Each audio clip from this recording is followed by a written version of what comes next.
Bonjour, bonsoir, bienvenue dans iWeek, toute l'actu Apple en live. On est en direct mardi soir, exceptionnellement, il est 20h sur Watch. Bienvenue à tous, bienvenue, bonjour Jean-Christophe. Bonsoir Benjamin, bonsoir à tous. Comment ça va? Très très bien, ravi d'être là pour une nouvelle semaine. Et ben ravi d'être avec toi aussi, et avec François le Truédic en duplex. Salut François. Salut Benjamin, salut Jean-Christophe et salut à tous, très heureux de vous retrouver encore en ce mardi soir pour changer. Et ben nous aussi on est très heureux de te retrouver dans iWeek. Alors une émission qu'on va faire évoluer pas mal dans les semaines qui viennent, n'est-ce pas Jean-Christophe, avec des petites nouveautés ce soir. Déjà deux rubriques que vous allez incarner. Allez, on se fait un petit sommaire. On va commencer par toi François. Ta chronique elle va s'appeler iStory. De quoi vas-tu nous... Enfin, d'abord, quelle est l'idée, le concept de cette nouvelle chronique?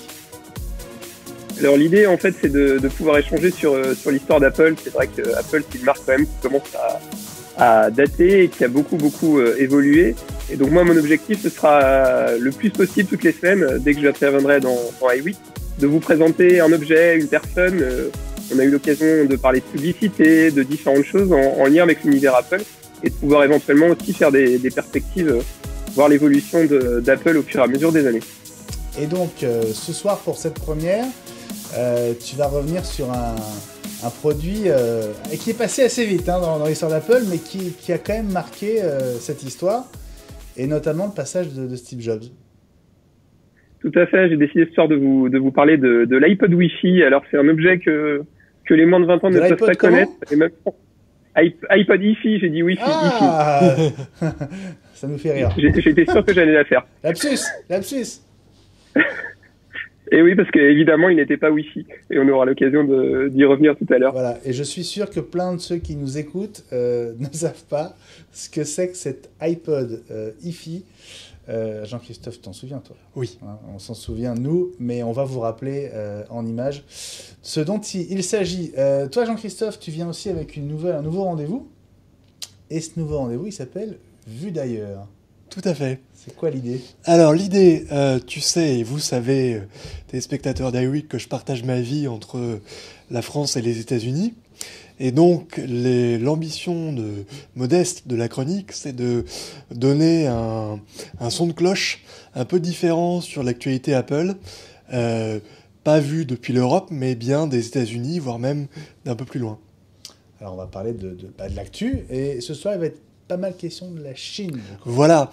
Alors, la chronique s'attarde sur les principes à géographie variable d'Apple, pour montrer que quand on est aux États-Unis ou en Chine, c'est pas exactement les mêmes principes qui s'appliquent. Voilà, on va essayer de faire des chroniques courtes que vous allez pouvoir retrouver sous forme de vidéos donc indépendantes sur tous les supports de Watch.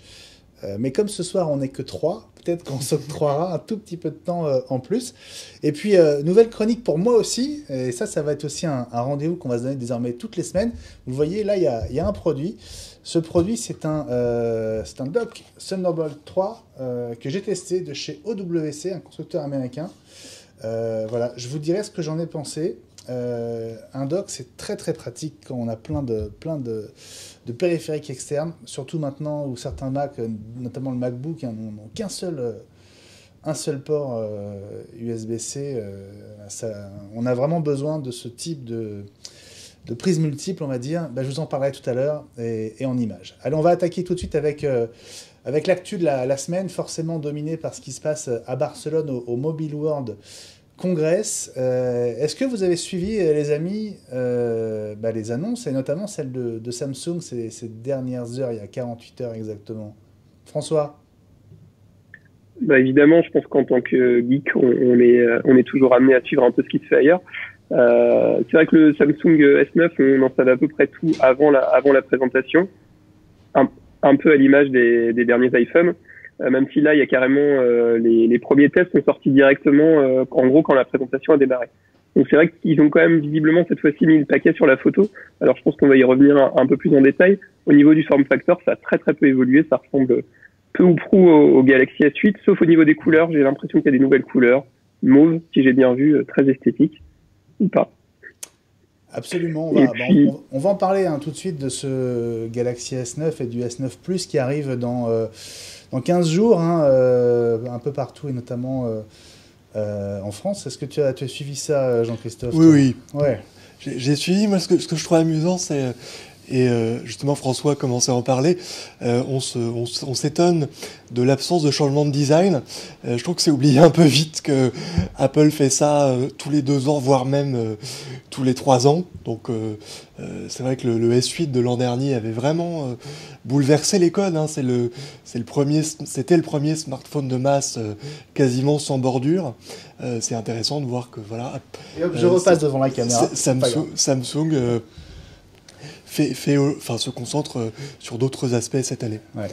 Donc il y a eu une grosse conférence en ouverture du Mobile World Congress, donc qui a ouvert ses portes hier à Barcelone.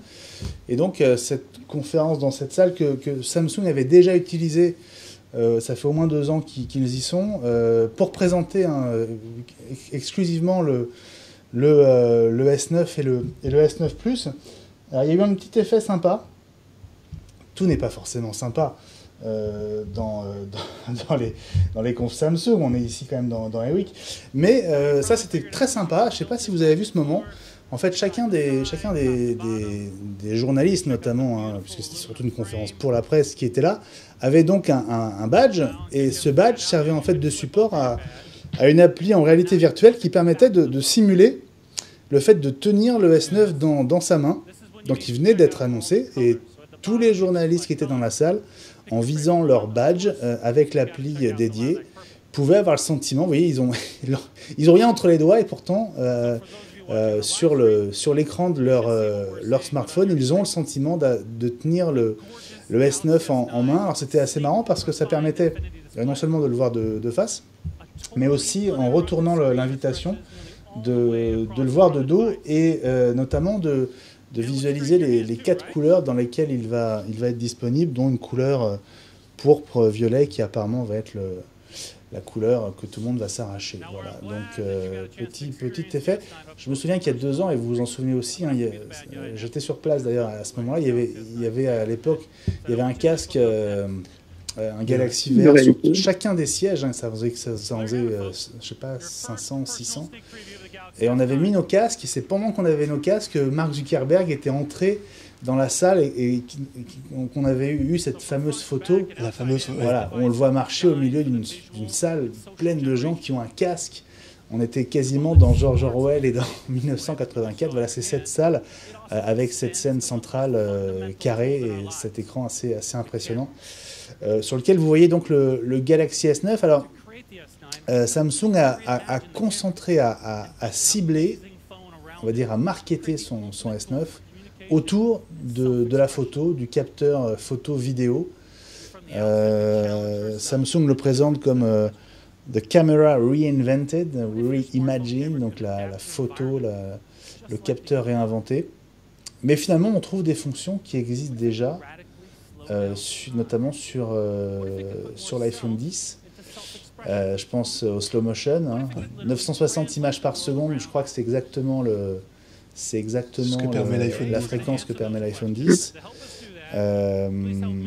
Et puis alors c'est un des gros sujets aussi de polémique depuis quelques heures, c'est cette fonction que Samsung appelle les iEmoji.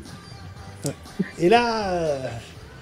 Voilà. Est-ce que Samsung copie Apple ou pas? Je ne sais pas quel est votre sentiment, Jean-Christophe. C'est pour une future iStory de François, puisque le patron de la division mobile a fait une déclaration ce matin en expliquant qu'il s'intéressait aux emojis 3D depuis 2001, à l'époque où il concevait un téléphone, puisqu'il n'y avait pas de smartphone à l'époque, à clapet. Donc voilà, ce qui est intéressant, c'est à rapprocher de ce qu'a dit Tim Cook cette semaine. Je ne sais pas si vous avez vu ça. Tim Cook a dit en un peu de choses près, on n'est pas en retard sur l'HomePod en le comparant aux autres haut-parleurs intelligents. C'est juste qu'on met beaucoup plus de temps que les autres à sortir un produit parce qu'on veut que le produit soit parfait. Donc c'est un peu une réponse quand Samsung parle des emojis en réalité augmentée, du berger à la bergère, en disant c'est pas parce que vous l'avez sorti avant nous qu'on travaille pas dessus depuis des années. Ouais. Qu'est-ce que tu penses du rendu, de l'aspect visuel, François? C'est vrai que ce que disait Jean-Christophe, effectivement, après, il y a une petite différence quand même entre ce qu'a fait Samsung et ce qu'a fait Apple avec les Animoji. C'est que les Animoji, c'est clairement des animaux animés. En gros, effectivement, c'est l'humain qui parle. Je trouve que le système de Samsung ressemble peut-être un peu, c'est un mix entre alors je vais écorcher le nom sur la Nintendo, enfin sur la Wii, les Mi, si je dis pas de bêtises. Ça fait un peu un mix entre ce qu'a fait Apple avec les Animoji et ce qu'a fait Nintendo avec les Mi, parce que les personnages animés, moi clairement, ça m'a fait penser au Mi qu'on faisait avec la Wii il y a 10, 15, 10 ans, 10 ans, à peu près. Il y a quand même de grosses similitudes maintenant. Comme on le disait tout à l'heure pour le form factor, on peut pas réinventer la roue à chaque fois. Et c'est vrai que c'est compliqué à chaque fois d'avoir la petite fonctionnalité en plus qui soit vraiment complètement différente des autres constructeurs. Alors sur ce S9 et surtout sur le S9 Plus, on retrouve ce qu'on connaît déjà sur pas mal de smartphones haut de gamme. C'est vrai qu'il y a deux capteurs côte à côte. Là où Samsung quand même réussit à aller un peu plus loin, c'est au niveau de la luminosité des capteurs, puisqu'il y a quand même l'un des deux capteurs qui ouvre à 1.5, ce qui est vraiment une ouverture photo hyper lumineuse. Et c'est vrai que pendant la conférence, à un moment, ils ont complètement éteint la salle. Ils ont pris une photo à ce moment-là. Et sur la photo, c'est quand même assez... Enfin, bon, après, il faut voir, il faudrait le reproduire, évidemment. Hein. Mais sur la photo, on voyait des choses qu'on ne voyait absolument pas sur l'image de direct du flux vidéo. Et c'était impressionnant, parce qu'on distinguait les gens dans la salle, on distinguait l'écran, alors que vraiment, quand ils ont coupé la lumière, et on voyait, enfin, sur l'image vidéo, on ne voyait plus rien. Voilà, 1.5 pour ceux qui font de la photo, c'est quasiment ce qui se fait mieux, puisque les optiques les plus lumineuses, on va dire, descendent à 1.4, voire 1.2.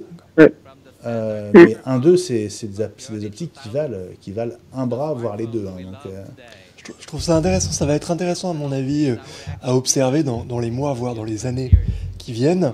Vous avez tous vu que la pub Apple à la télé en ce moment met le paquet sur la photographie et sur justement tous les effets que permet l'iPhone X sans studio. Enfin, c'est comme si on avait un studio photo dans la poche. Samsung vient de dégainer justement deux capteurs extrêmement impressionnants.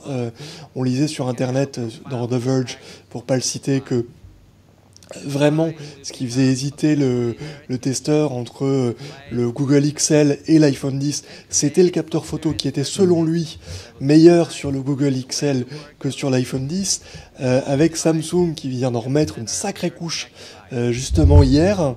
On peut se demander combien de temps va durer cette course à l'armement et si Apple justement a raison de continuer là-dedans.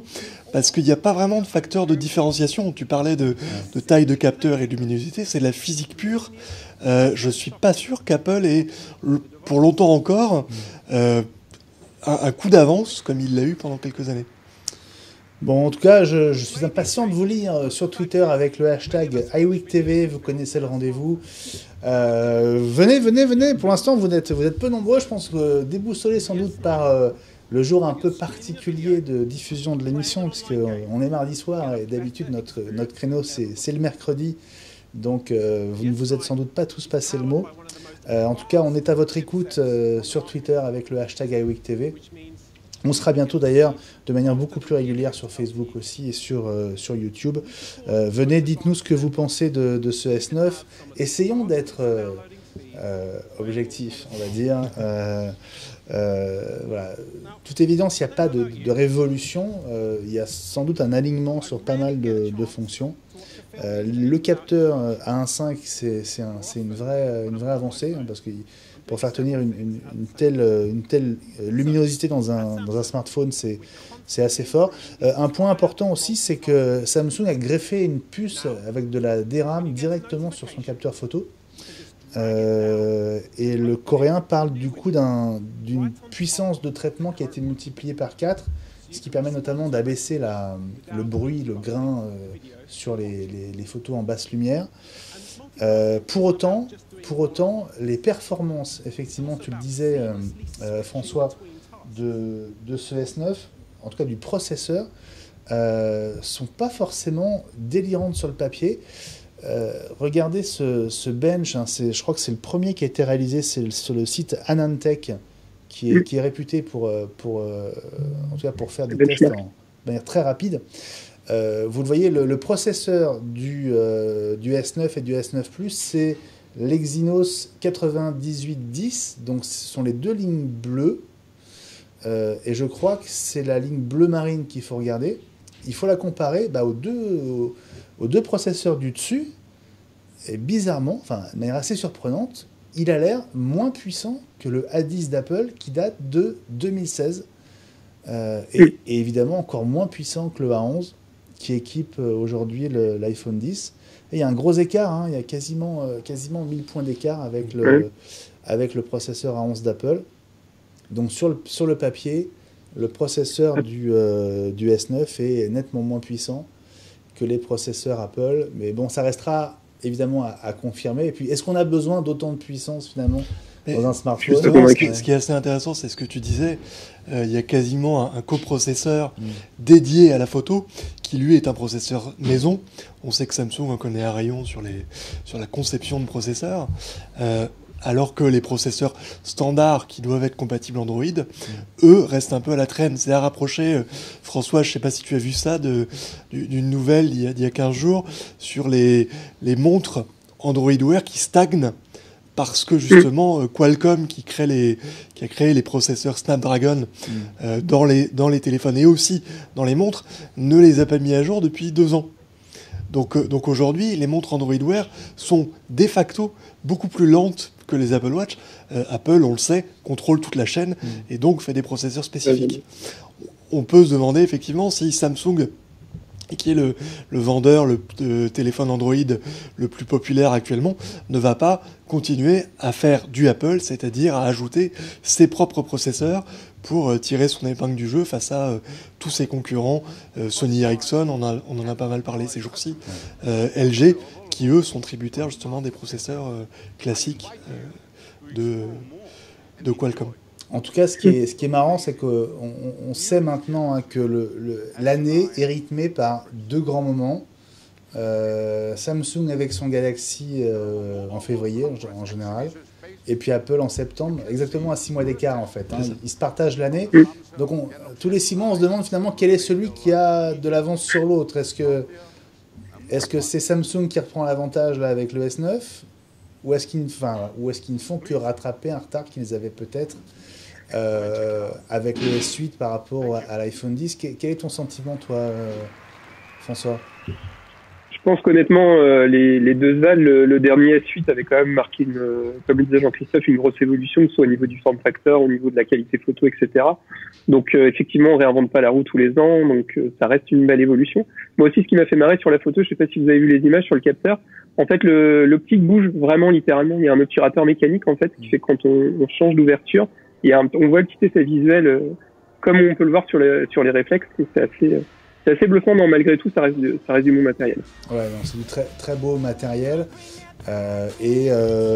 Samsung, on va dire, enfonce le clou en continuant sur son écran Infinite Display, quasiment bord à bord. Hein, là, toujours avec ses Ils ont encore réduit les bordures. Hein. Qui en font encore dire la signature en termes de design et cet écran qu'ils sont les seuls à utiliser. Vous voyez, voilà, The Camera Reimagined, ça a vraiment été le leitmotiv de cette annonce qui a dominé le Mobile World Congress, qui dure jusqu'à la fin de la semaine, donc à Barcelone. Voilà pour la grosse actu, on va dire, dans l'univers de la mobilité. cette semaine. Et bien qu'étant dans iWeek, on peut pas. On tient à garder les yeux ouverts sur ce qui se passe chez la concurrence, donc c'est important. Et d'ailleurs, moi, j'ai demandé à tester ce S9 pour me faire une idée plus précise. Et je vous promets que je vous en parlerai sous l'angle Apple, mais dans un prochain numéro d'iWeek, dès que j'aurai pu l'avoir en main. Sorti donc à la mi-mars, à des prix qui restent quand même assez élevés, hein. C'est du haut de gamme, c'est Samsung. Ce sont des téléphones qui coûtent, qui sont un investissement, eux aussi. De mémoire, le 9 Plus est toujours moins cher que l'iPhone 10, si je ne me trompe pas. Oui. Apple n'a pas fait sauter, on aurait pu le penser, n'a pas fait sauter un verrou en septembre, ou alors Samsung a choisi. Tu parles en termes de seuil de prix. Les 1000 euros. Ouais. Hein, ouais. C'est intéressant. Ouais, et puis, la grosse différence aussi entre les Samsung et les iPhones, c'est que les Samsung baissent de prix au bout d'un moment, au bout de 3, 4, 5, 6 mois, alors que les iPhones restent quasiment tout le temps au même prix sur l'année. Oui, ils restent au même prix. Oui. Même le quasiment, je crois qu'il n'y a pas de... pas de baisse. À part le refurb, mais ça compte pas, c'est pas pareil. Il n'y a pas de baisse. Merci les amis pour donc ce premier sujet. Quoi d'autre dans l'actu ? Est-ce que des sujets vous ont attiré votre attention ? Moi, je voulais vous dire un mot quand même de la battery gate, hein, cette affaire donc des batteries, de l'OS qui diminuait, on va dire, la vélocité des iPhones pour préserver l'autonomie face à des batteries vieillissantes. On est quand même à une 60aine d'actions en justice à travers le monde désormais. Il y en a 30 en Californie et puis il y en a dans 6 pays à travers le monde en dehors des États-Unis, dont la France, hein, vous le savez. Donc ça fait quand même pas mal de procès qui devraient avoir lieu, à moins qu'Apple trouve une solution pour éviter. Ça va se régler avec un certain nombre de chèques. Ouais. Ce qui est terrible, c'est que j'espère qu'ils vont mettre de côté une partie de la somme pour vraiment se payer les services de communicants de crise. Ouais. Parce que c'est un problème de communication de bout en bout. On a beaucoup parlé, moi le premier d'ailleurs je crois, d'arrogance et d'autisme. C'est exactement le cas. C'est Apple, en croyant bien faire contre tout le monde, a imposé une gestion de la batterie très controversée, a mis plusieurs semaines à se rendre compte que le problème les dépassait. Et on voit bien que dans le futur 11.3, la future version 11.3 du système, la communication est enfin claire. Il est enfin clairement expliqué et surtout le choix est donné à l'utilisateur de ralentir le processeur pour que le téléphone reste allumé ou profiter au maximum des performances du processeur en prenant le risque que la batterie se décharge et que le téléphone justement se mette en veille pour sauvegarder les données. C'est limpide, expliqué comme ça, et Apple a mis presque 2 mois à s'en sortir. Voilà. Ouais, mais je crois qu'ils ne voulaient pas reconnaître qu'il y avait cette faiblesse. Et c'est ce qui est terrible. Ouais. Bah oui. Bah, ils vont peut-être apprendre de cette mésaventure. On peut vraiment le souhaiter. Non, t'as pas l'air convaincu, François. Bah, je sais pas, je suis partagé. J'ai installé la bêta, donc effectivement la fonction de choix, elle est clairement appliquée. Je pense qu'il y a une grosse erreur, comme le disait Jean-Christophe, de communication déjà dès le début. Le fait que ce soit des personnes sur les réseaux sociaux, enfin sur Reddit, je crois de mémoire, qui a indiqué qu'il y avait un souci de ce côté-là, c'est un vrai problème. Je pense que leur attitude était légitime de brider les batteries, enfin de brider le processeur pour économiser les batteries. Maintenant, la grosse erreur, c'est de pas l'avoir dit. Ça, clairement, ils auraient dû le dire. Maintenant, c'est une bonne guerre aussi de critiquer Apple. Et il y a quand même un peu d'Apple bashing derrière, et je pense que ça aurait été le coût des batteries sur les notes il y a quelques années, il y a je sais plus 2 ans, les batteries qui explosaient. Ça s'était retombé assez vite. Là, je pense que ça se maintient aussi parce que c'est Apple et parce qu'on critique Apple malgré tout, même s'il y a clairement une erreur de communication et une erreur de façon de faire, ça, il y a aucun doute là-dessus. Ouais. Je veux pas me faire incendier sur Twitter. Effectivement, il y a une grosse erreur.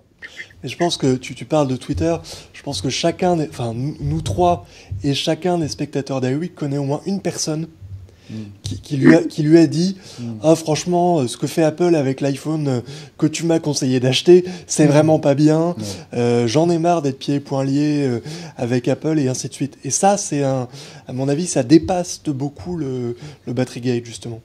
Ouais. Je voudrais saluer ceux qui sont sur Twitter avec nous. Salut Joël, salut Frédéric Cavaillé. Bonsoir à Jarvis qui dit qu'on nous entend mal sur le plateau, mais je pense qu'on nous entend le mieux possible. Alors on va essayer d'arranger ça ou de voir ce qu'on peut faire de mieux. Et puis je découvre une photo envoyée par Sébastien qui nous notamment toi Jean-Christophe. Oui. Merci Sébastien. Belle moustache et de belles lunettes d'aviateur. Elle me va très bien. Écoute, je vous propose d'essayer d'en faire pousser une pour la semaine prochaine. Voilà. Parmi les... Alors, c'est plus de l'info, hein, c'est de la pure rumeur, mais bon, on ne peut pas s'empêcher de suivre un petit peu ce qui se passe. On parle évidemment de la suite pour l'iPhone et des évolutions de l'iPhone 10. Bon, tout le monde pense que l'iPhone 10 va donner naissance à un grand frère, un iPhone 10 Plus, c'est assez probable, hein, Jean-Christophe ? Oui. Tu le souhaites, toi, d'ailleurs ? Et écoute, je me suis posé la question ces derniers jours, comme tout le monde. J'avais beaucoup aimé les versions Plus. J'avais eu un 6 et un 7. Et là, je me suis vraiment bien fait au facteur de forme de l'iPhone 10. Ouais. Je ne sais pas si je rechangerais. Ouais. Est-ce qu'on a besoin de plus grand ? Voilà, c'est ça. J'en suis pas sûr. Ouais. Moi non plus. Nos amis de Samsung, pour reparler d'eux, avec le Note, font un choix vraiment différent en fournissant un stylet. On a vraiment la sensation d'avoir un bloc-notes, on peut écrire dessus. Enfin, il y a un usage qui le place vraiment juste en dessous d'une tablette. Oui, il y a bien cette distinction chez Samsung entre le smartphone et la phablette. Exactement. Ouais.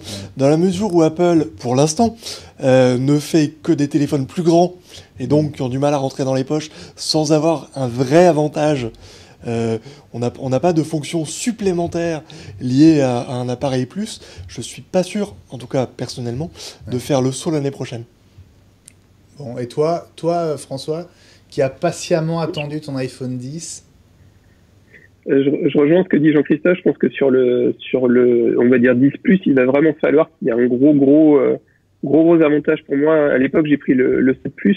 J'avais pas pris le 6 ou 6S Plus. Je suis passé directement d'un 6 à un 7 Plus.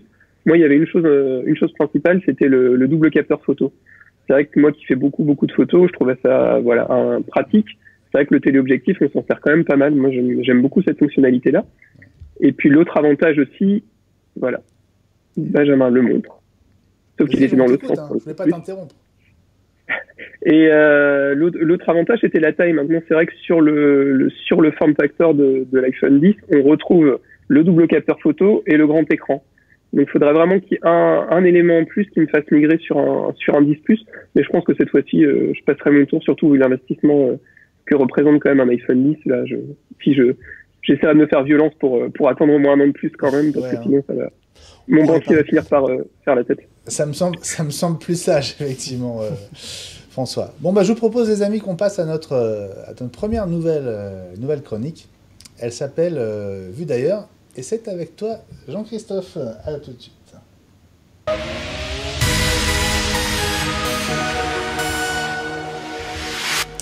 Voilà, Vue d'ailleurs, c'est l'actualité internationale d'Apple, on va dire.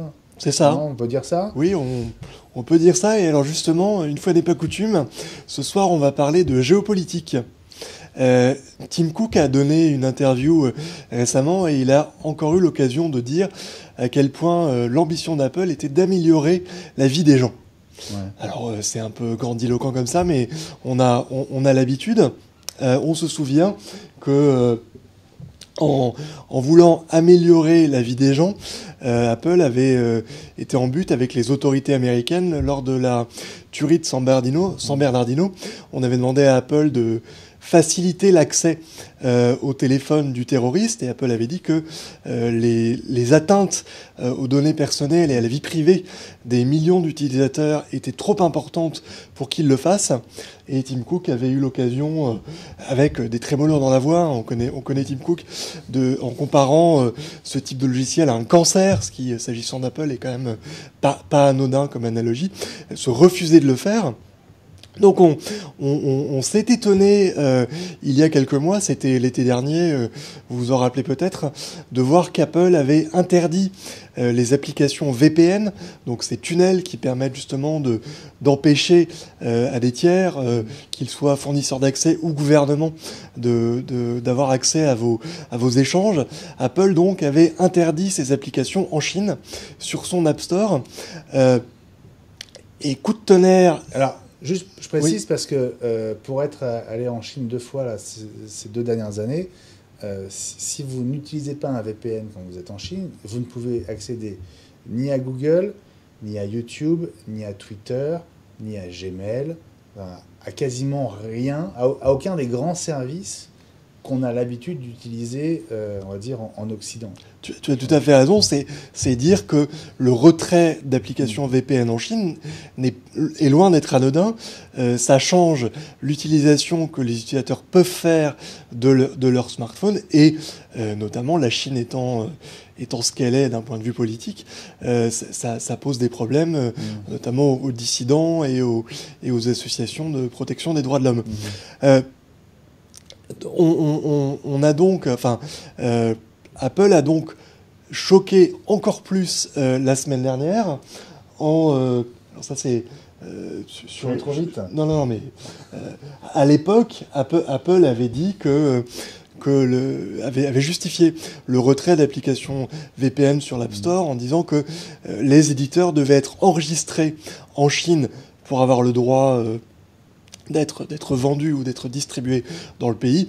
Donc Apple gardait une porte ouverte en disant si les éditeurs de VPN peuvent montrer patte blanche, on les réintégrera dans l'App Store. Ça ne t'étonnera pas, Benjamin, il n'y a aucun éditeur de VPN aujourd'hui qui puisse se prévaloir de cette licence chinoise. La semaine dernière, nouveau coup de tonnerre, puisque Apple a dû transférer les données de son nuage, du fameux iCloud, dont on parle beaucoup dans iWeek, chez un prestataire chinois, pour que... ça commence demain, en fait. Ça commence demain. Le 28 février. C'est pour ça que j'en parle. C'est pour ça que j'en parle aujourd'hui.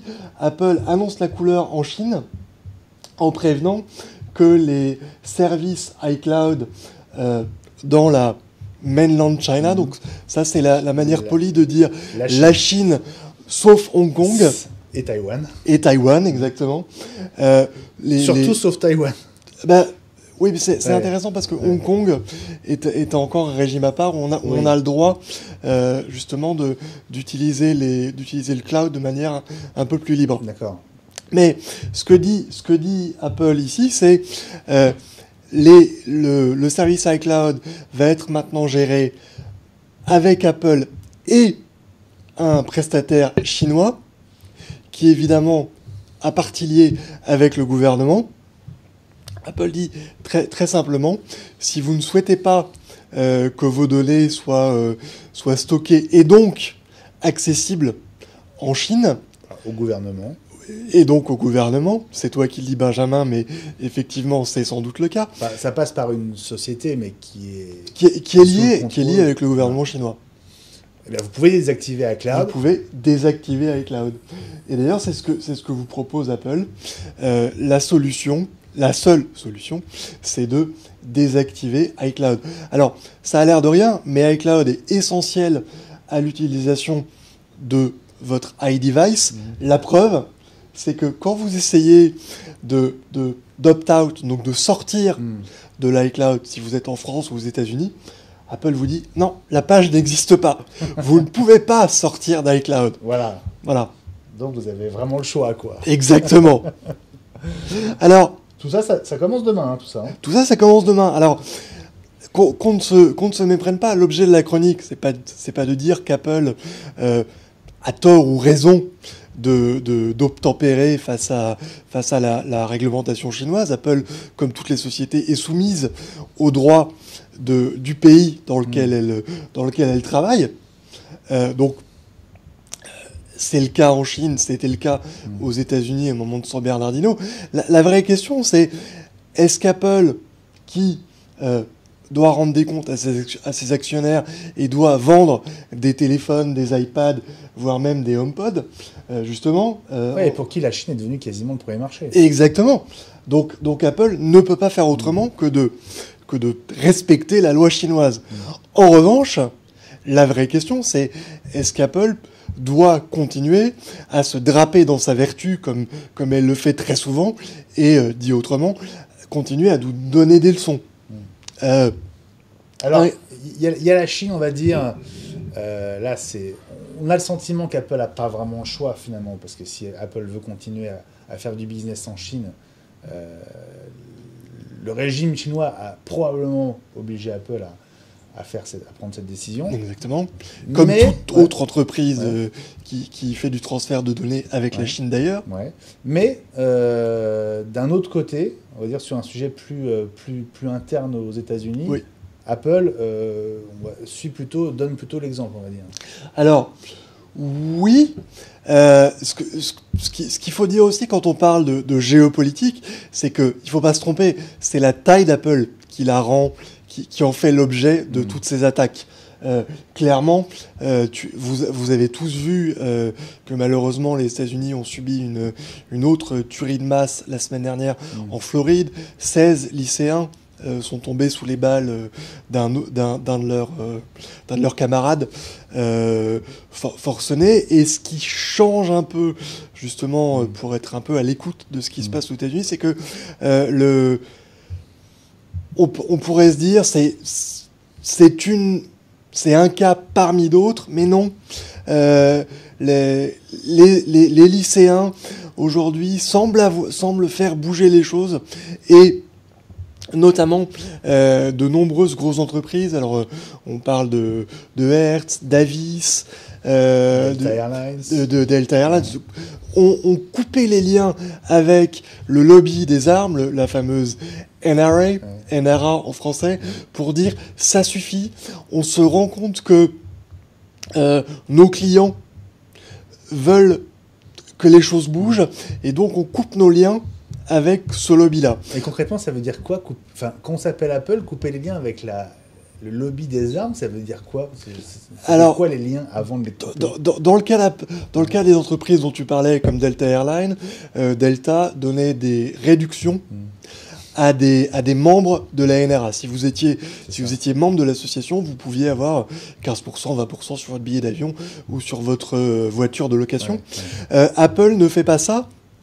En revanche, Apple, l'App Store, en fait, pour l'App Store de l'Apple TV, donne accès à NRA TV, qui est en fait une chaîne de propagande et sur laquelle la NRA présente des armes. On la voit là. Voilà. Et donc c'est du contenu. Là, Apple n'a pas de relation commerciale avec la NRA, mais diffuse sur l'Apple TV, comme d'ailleurs Amazon avec le Fire TV, le contenu de la NRA.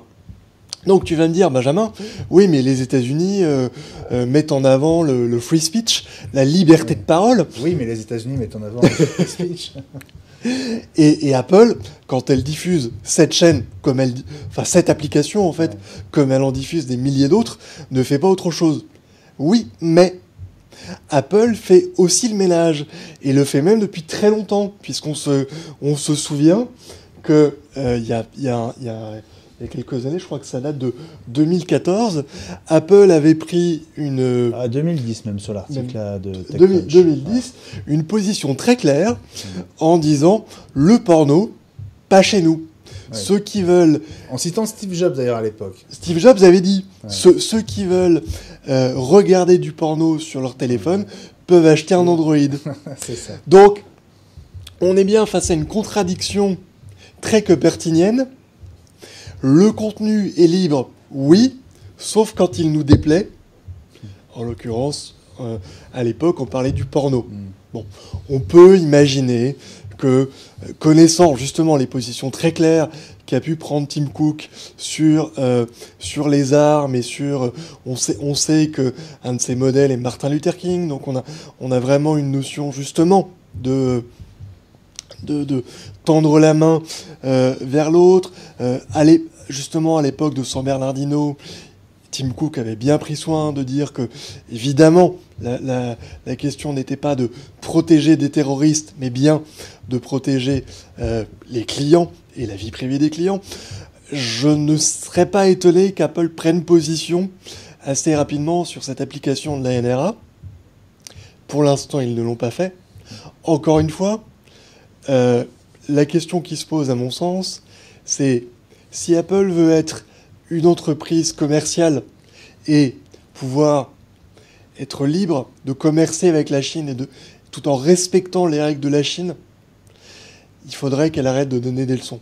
Je pense qu'une des solutions, c'est qu'Apple fasse du commerce et uniquement du commerce à suivre. Voilà. Merci Jean-Christophe pour ce premier Vu d'ailleurs qu'on va retrouver avec toi à chaque fois que tu viendras dans iWeek. Peut-être qu'on fera un tout petit peu plus court la prochaine fois. On essaiera. Mais là, tu avais de l'espace, donc tu as bien fait d'en profiter. François, ça t'inspire quoi, toi, cette décision, on va dire, cette décision d'Apple qui courbe le dos en Chine? Est-ce que tu penses que c'est inévitable? Je pense que je suis mitigé. D'un côté, je me dis c'est quand même, on va utiliser un terme, c'est un peu craignos, je trouve quand même, de devoir tout centraliser là-bas, de se dire qu'effectivement le gouvernement peut faire ce qu'il veut, alors qu'aux États-Unis, en l'occurrence, ils n'ont pas voulu le faire. Donc après, je comprends, le commerce passe avant tout, mais à leur place, j'imagine que ça a dû quand même poser un problème déontologique par rapport à la façon qu'ils ont d'être autrement et dans les autres pays. Alors je vais me faire l'avocat du diable, d'un point de vue fiscal, ils n'ont pas toujours tendance à s'appliquer dans les pays où ils vont. Mais là, du coup, ils le font, quoi, parce que la Chine, c'est quand même censé être un des premiers marchés pour Apple. Ça doit être le deuxième, je crois, si je dis pas de bêtises. Non, ils ont dû passer devant l'Europe. Ouais. Donc du coup, je comprends aussi qu'ils courbent les chines et qu'ils disent ok, voilà, on accepte. Et puis, par contre, si on peut continuer à vendre des iPhones, ce serait cool, quoi. Merci les gars. C'est ça. Ouais. Ok, merci Jean-Christophe. On va passer à une autre nouveauté dans iWeek. C'est le test de la semaine avec un dock Thunderbolt 3. À tout de suite.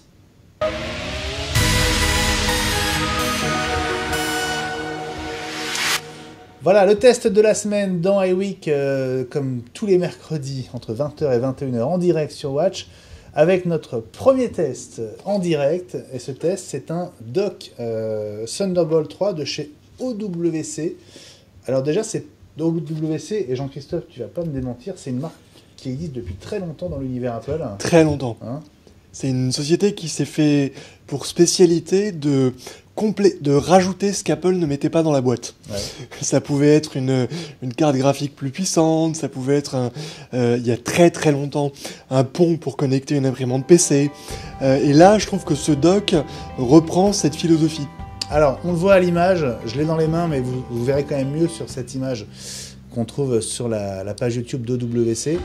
Donc il y a 13 ports sur ce dock. Alors il y a 5 ports USB 3, 3.1 génération 1 pour être plus précis. Il y en a 4 en façade, 1 à l'arrière, et et 2 de ces 5 ports sont Quick Charge comme on dit. Donc si vous branchez vos iPhones, vos iPads dessus, vous les rechargerez plus rapidement. Il y a ce lecteur de carte SD génération 3 aussi, donc qui va vous offrir un débit élevé. Alors, le reste est important parce que c'est ce qui va différencier notamment les différents docks. Alors je vous le dis dans le désordre, là il y a l'Ethernet Gigabit, il y a un port pour vous brancher sur le réseau. Je vous donne le reste qui est passé un petit peu rapidement. Il y a donc 2 ports Thunderbolt 3, donc ça veut dire que vous allez en utiliser un pour brancher le dock à votre Mac. Il va vous rester un port supplémentaire, ça vous ajoute donc un port de plus. Sur ces ports, vous pouvez brancher soit des écrans Thunderbolt. Les écrans, vous pouvez aussi les brancher sur le port mini display, qui a un avantage, c'est que en fait, il est rétrocompatible a priori avec tous les écrans pour lesquels des adaptateurs existent. C'est-à-dire vous risquez pas de mauvaise surprise avec un écran qui au final ne fonctionnerait pas en passant par une bidouille. A priori le port de ce dock qui est si je vous dis pas de bêtises, je vais vous le montrer, qui est là. C'est celui-là, voilà. Ce port-là vous permet de brancher a priori n'importe quel écran. Donc ça c'est vraiment bien. Jusqu'à quelle résolution, tu sais? Alors le max, c'est du 4K 60 Hz si vous en mettez deux. Si un seul écran vous suffit, vous pouvez mettre un écran 5K. Vous pouvez brancher un écran 5K a priori en passant par l'un des ports Thunderbolt. Parmi les autres ports disponibles et que j'ai pas encore cités, il y a un FireWire 800. Alors ça c'est vraiment pour l'histoire. C'est un peu pour les anciens, il est là, mais si vous avez des disques durs, je crois si vous êtes dans le monde Mac depuis un moment, je sais pas si tu en as toi, François, mais on a tous encore quelques périphériques FireWire. Toi aussi, peut-être. Oui, et il était aussi beaucoup utilisé en vidéo, Absolument. donc ça peut intéresser un marché spécifique aussi. Absolument. Et puis pour la partie audio, il y a deux connecteurs audio. D'abord, il y a ce jack là 3 pouces et demi qui fait à la fois entrée-sortie et qui donc vous permet à la fois d'utiliser soit un casque, soit un micro. C'est pratique. Et puis sur l'arrière, vous avez aussi un connecteur audio digital, c'est du SPDIF. Et donc vous récupérez du son numérique. Ça peut être aussi très très pratique. C'est intéressant sur le son. Le port entrée-sortie, ça permet, si je ne me trompe pas, d'utiliser les anciens écouteurs d'iPhone qui avaient un micro intégré. En général, sur les docks, on trouve souvent, c'est à la mode PC, c'est-à-dire un port 3,5 pour les écouteurs et un autre pour le micro. Ce qui fait qu'avec des écouteurs iPhone, ça marche pas. Ça marchait pas. Là, c'est bien conçu. Alors je t'avoue que j'ai pas essayé avec cette fameuse prise TRRS qui fait à la fois micro et casque sur le même jack. J'ai pas essayé, mais en tout cas ce port existe et comme il fait à la fois in et out, il est fort probable que ça marche, mais j'en suis pas à 100% sûr. Voilà, donc 13 connecteurs, 500 grammes, c'est son poids. Vous le voyez, il est d'une taille assez compacte. Le design est plutôt sympa. Il y a deux points faibles. Le premier, c'est l'alimentation. Alors ça, je vous dis 500 grammes pour le dock et regardez les spaghettis, la taille de la lime, c'est absolument... voilà, elle est presque aussi grosse que le dock lui-même. Elle est presque aussi lourde aussi. Voilà, j'aimerais tellement que vous trouviez une solution chez OWC pour faire entrer la lime dans le dock, parce que c'est pas possible. Et puis l'autre problème, c'est qu'il manque un connecteur sur ce dock. Est-ce que vous voyez à quoi je pense, les amis? En fait, c'est ce qu'on va chercher sur tous les docks, on va chercher quel est le connecteur qui manque. Et là, il en manque un. Il manque le HDMI. Oui. Il manque le HDMI. Voilà. Mais avec le port mini display, c'est pour ça que je te demandais la résolution. Avec le port mini display, tu connectes un câble HDMI très facilement. On peut faire ça. Ah, c'est vrai. Ça demande quand même juste un adaptateur qu'on n'a pas forcément. Voilà, donc ce dock Thunderbolt 3 de chez OWC, vous le trouvez notamment chez Amazon. D'ailleurs, si vous allez sur le site de Watch, si vous cliquez sur l'image de ce dock dans la page de l'émission d'aujourd'hui, eh bien, vous pourrez le commander directement sur Amazon. Vous ferez une bonne action puisque vous permettrez aussi à Watch de récupérer quelques pourcentages de votre achat. C'est sympa. Voilà, je pense que j'ai fait le tour du sujet. Voilà, c'est un bon produit. Et à propos de la lime, j'ai quand même un point à vous préciser, c'est que j'ai réussi à la cramer, la lime. Alors je sais pas si c'est parce que elle était livrée avec un câble et une prise américaine.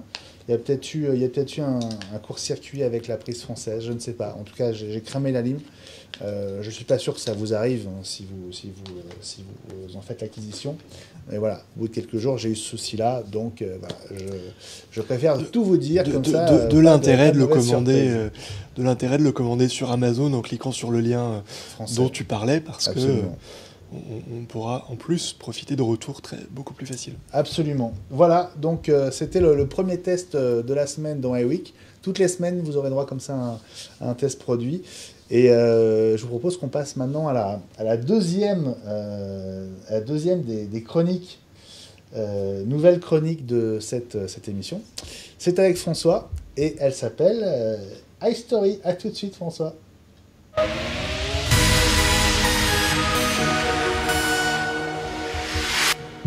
Alors, iStory, François, de quoi vas-tu nous parler dans cette première chronique d'iStory? Alors moi ce soir j'ai fait le choix de vous parler d'un engin oublié qui fait partie des oubliés d'Apple. On ne veut pas dire des ratés parce que je pense qu'il y avait quand même des choses très positives dans cet appareil. Donc c'est l'iPod hi-fi. Donc l'iPod hi-fi, il a été présenté par Steve Jobs à l'époque le 28 février 2006. Donc ça fait presque 12 ans jour pour jour. Et donc à l'époque, Steve Jobs faisait des keynotes beaucoup plus régulièrement. Alors c'est sûr aujourd'hui il va plus pouvoir en faire beaucoup, mais c'est vrai qu'à l'époque on se retrouvait avec facilement 4-5 keynotes par an, alors qu'aujourd'hui on en a quand même principalement, on va dire, entre 2 et 3. Steve Jobs avait ce jour-là présenté deux choses. Le tout premier Mac Mini Intel.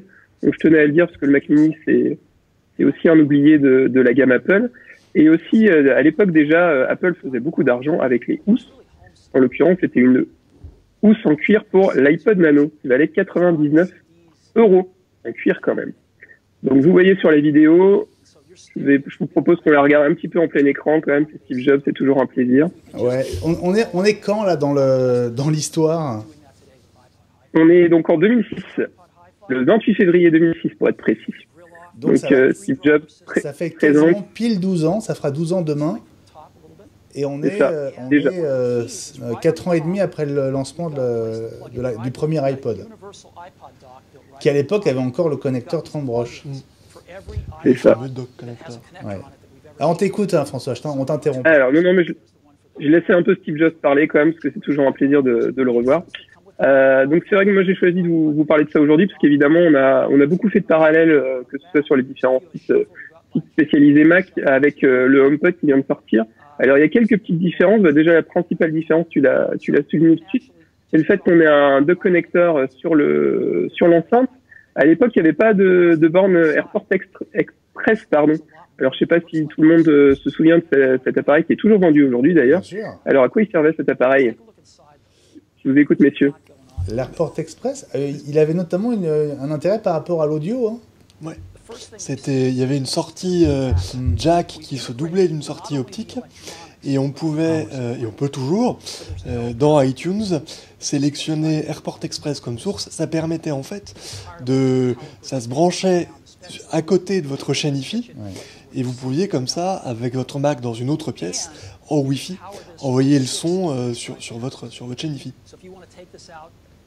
Alors c'est exactement ça. Alors c'est intéressant parce qu'à l'époque, quand l'iPod Wi-Fi est sorti, le principal reproche qu'on lui adressait, c'était justement de ne pas être compatible avec ce protocole-là. Alors qu'aujourd'hui, à contrario, le HomePod, le reproche qu'on fait, c'est de rien pouvoir brancher d'autre qu'un iPod, un iPhone ou un iPad ou un Mac éventuellement en Wi-Fi, en AirPlay. Donc c'est marrant comme l'histoire s'inverse. À l'époque, on reprochait qu'il n'y ait pas de connexion Wi-Fi. Aujourd'hui, on reproche qu'il n'y ait pas de connexion filaire. Dans la mesure où on pouvait à la fois brancher une entrée jack, donc à la limite n'importe quel baladeur MP3, n'importe quel ordinateur pouvait directement se connecter à l'iPod Wi-Fi. Alors l'autre spécificité aussi, qui est un autre reproche qu'on a fait au HomePod, je sais pas si on va le voir sur les images, je crois que c'est à la fin de l'extrait, on pouvait mettre des piles dans cet iPod Wi-Fi. C'est vrai. Hi-Fi, piles. Hi-Fi, j'ai dit Wi-Fi, c'est pas grave, je vais y arriver. Je vais dire l'iPod. C'est pas grave, je vais me faire violence. Il n'était pas Wi-Fi. Il n'était pas Wi-Fi, justement. Donc, on pouvait, en fait, du coup, se trimballer un peu sur le principe des boombox qu'on pouvait voir il y a, on va dire, dans les années 90. Ouais. Dans les années 2000, ça s'était arrêté quand même. Donc, on avait moyen de se trimballer avec l'iPod hi-fi sur les épaules, sans problème. Et il était extrêmement lourd de mémoire. Je sais pas si tu t'en souviens, Benjamin. J'ai jamais eu en main. Si. Ouais. Il fallait vraiment vouloir rester longtemps dans le jardin. Mais t'en as un, toi? J'en ai eu un. T'en as eu un. Tu l'as plus? Non. Je pense qu'Ellie... Alors, Ellie, je voudrais qu'on l'embrasse parce que c'est son anniversaire aujourd'hui. Donc, bon anniversaire, Ellie. On pense à toi et je t'embrasse. Vous le retrouverez sans doute dès la semaine prochaine dans Airwick avec sa rubrique à lui. Sa caverne d'Eli Baba, c'est comme ça qu'elle s'appelle. Je serais pas étonné qu'il ait un iPod hi-fi encore dans... la fameuse caverne. Ouais, dans sa caverne. Je lui avais demandé, mais visiblement, il n'était pas sûr d'en avoir un encore en stock. Ouais, mais en cherchant bien, je pense qu'il peut tout trouver, Eli. J'espère, mais François, donc oui, donc il y avait aussi une possibilité de mettre des piles pour l'utiliser à la plage, en gros. C'est ça, mais 7 kilos quand même l'engin avec les piles, quoi. 16 donc kilos. C'est quand même 7 kilos. Et il fallait donc se le trimballer quand même sur les épaules. Il fallait 6 piles dedans. Donc aujourd'hui, c'est assez aberrant de s'imaginer mettre 6 piles dans un HomePod. Ça paraît assez improbable. Mais à l'époque, ça se faisait. Alors, on avait aussi la possibilité de Vas-y. En termes de prix, hein, Steve Jobs le présentait comme en gros une Rolls 3 fois moins chère que les équivalents sur le marché, quoi. Et pour l'anecdote, ce prix, assez étonnamment, c'est le prix du HomePod. Ah, exact. C'est exactement le même prix. C'est la réflexion que je me suis faite en présentant la chronique, en préparant la chronique. C'est exactement le même prix. Alors maintenant, il y a... Ce qui est amusant, là, je crois qu'il l'a dit à ce moment-là, le HomePod est sans doute plus performant, mais Apple est quand même moins ramnard que Steve Jobs à l'époque, qui dit clairement qu'il est audiophile et qu'il a tout enlevé chez lui pour le remplacer par l'iPod hi-fi, qui est un appareil pour audiophiles. Il me semble que, alors que le HomePod justement a bénéficié d'une technologie presque d'audiophile, que le mot, lui, n'a pas été utilisé. C'est amusant de voir la différence à 15 ans d'écart. Et François, qu'est-ce qui explique qu'à l'époque, Apple s'était lancé dans ce produit-là? C'était pour compléter pas l'écosystème, mais je veux dire l'environnement autour de l'iPod. Je pense qu'on peut utiliser le mot écosystème. On voyait déjà pas mal d'enceintes. La marque MFI était déjà lancée. Alors pour ceux qui ne le savent pas, le MFI, c'est Made for iPod à l'époque. En fait, ça attestait que les produits qui étaient vendus comme étant compatibles avec l'iPod étaient vraiment compatibles. Et c'était pas des produits qui venaient de n'importe quel fabricant. À chaque fois, le fabricant doit payer une somme à Apple pour avoir le droit d'utiliser cette marque-là. Et cette marque-là, elle est toujours valable pour l'iPod, pour l'iPhone, pour l'iPad évidemment. On la retrouve aussi maintenant pour l'Apple Watch, avec le Made for Apple Watch. Je pense que c'était vraiment à ce moment-là une envie de se diversifier. Maintenant, comme on l'a dit tout à l'heure, moi, en relisant les tests, effectivement, sur la vidéo, Steve Jobs disait que le son était top. Maintenant, quand on relit les tests de l'époque, c'était un peu plus mitigé. J'ai ressorti des vieux tests que j'ai retrouvés sur Internet. La plupart des testeurs disaient que le son était satisfaisant pour une petite pièce d'un étudiant, mais en dehors de ça, très peu satisfaisant. Bon, il nous reste 10 secondes. Ça a été un échec plutôt, quand même. Ah oui. Ouais, hein. Voilà, c'était la phrase de conclusion. Donc j'espère que le HomePod aura un meilleur succès. On peut l'espérer.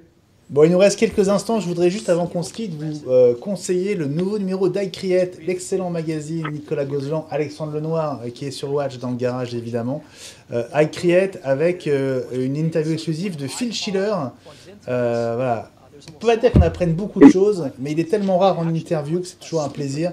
Voilà, iCreate, achetez-le, abonnez-vous, hyper important de soutenir nos amis. Excellent magazine. Absolument. Je vous embrasse, salut, passez une très très bonne soirée sur Watch où les programmes continuent. Salut Jean-Christophe. À très bientôt. Salut François, et dans un instant, enfin plutôt dans une heure, en direct sur Watch, le retour de CinéWatch avec nos amis Nicolas Rieux.